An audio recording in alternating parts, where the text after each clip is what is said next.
Dear ladies and gentlemen, welcome back to the analysis of YOLENO TV. I hope you well from wherever you watch this channel. I'd like to start this session by appreciating you so much for making this channel grow. If you wish to support us, just subscribe to our channel and give this video a like. The level of bitterness amongst Kenyans seems to have gone to a level that one cannot even imagine. Kenyans have gone to an extent of even composing poems in a bid of trying to communicate to William Ruto on the failed manifestos. You know, if you've been following the analysis of this channel, you realize that we've been keeping you updated on some of those failed promises and the reactions of various communities regarding the various charters which were signed by the Kenya Kwanza people. We have done that with Meru, we've done that with Rift Valley, Mount Kenya, you know. Lately, we did one whereby Cecil Marire also complained about 5 roads which, according to her, she realized that Ndindi Nyoro, who is the one heading the budget committee, had not factored in to the budget. So we have done these things, you know, this analysis. So there is one particular video that I have actually stumbled upon. Mulisema afadhali mwizi anaiba anakula na sisi kuliko mlevi. Enda ukule State House ni kuogope. And this Kenyan citizen,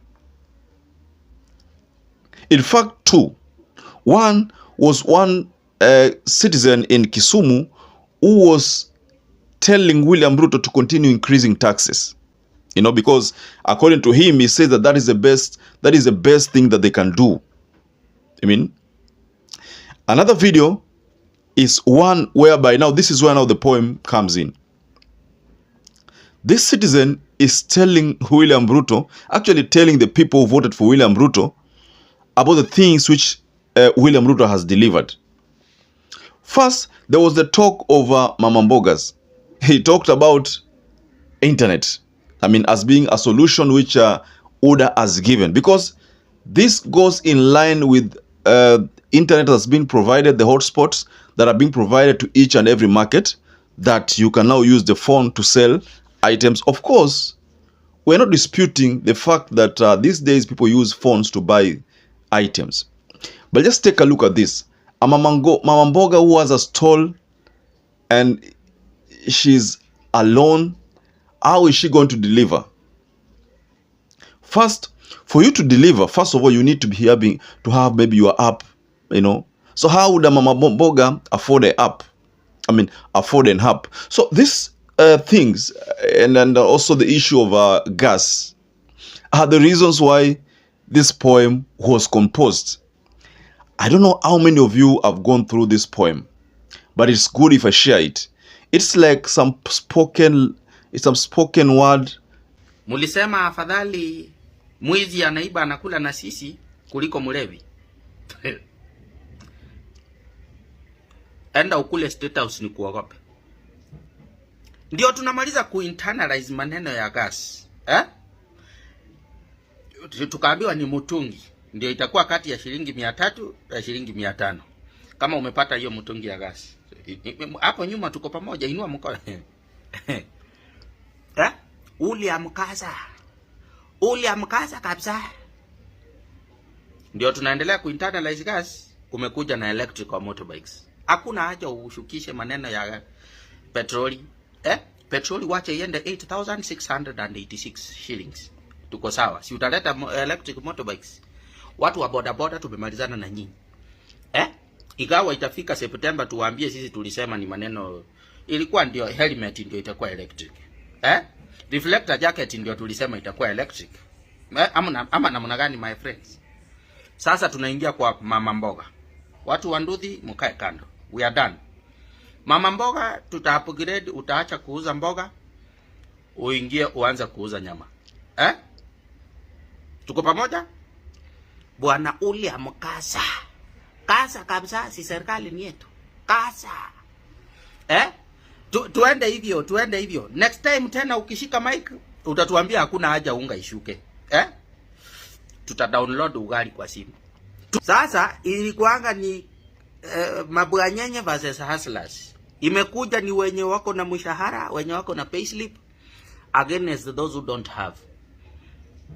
Sasa tunataka utupeleke hivyo. Unaona vile unatu insight hivyo. Tunataka ifikie mahali kati ya wenye wamekula na wenye hawajakula. Sasa ndio tutakuja kukula State House vizuri. Unajua leo kama ulikuwa unafuatizia ile ceremony at Kericho vizuri, where Ruto highlighted how Ruto Care is going to work, you know, and so many people are saying that this is something like Obamacare, or what Raila Amolo Odinga wanted to introduce, Babacare. So it's simply a replica of that.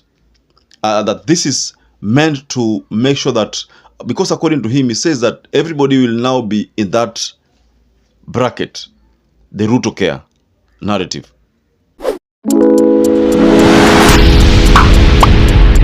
I am not trying to say that he copied Raila Amolo Odinga's Babacare, or whether he copied Obama's Obamacare, but he has introduced Ruto Care.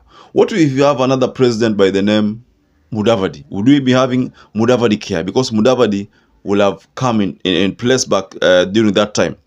What if we have a president like Aisha Juma? Would we be having Aisha Care? With Babacare is okay, because Babacare, the word Baba is simply father. So it was just okay. But if you go to an extent of using a name, like for example, when Obama introduced Obamacare, personally, though I don't stay in America, but that policy to me, I thought maybe they could have come up with another name, maybe State Care, or maybe US Care. I mean, a name that is a bit binding. But you see, the fact that Obama used Obamacare ilifanya some other people in Republican wakiona kwamba hii ni product ya Obama, akitoka ataenda nayo. Now Ruto is also introducing Ruto Care. We don't know whether this is going to work, but also the same narrative can be used, because now when Ruto exits power, will he be going with this Ruto Care, so that another president comes and says, I have one, maybe I want us to call mine Kalonzo Care. I mean, these things, if you look at them extensively, then you realize that it is not making sense.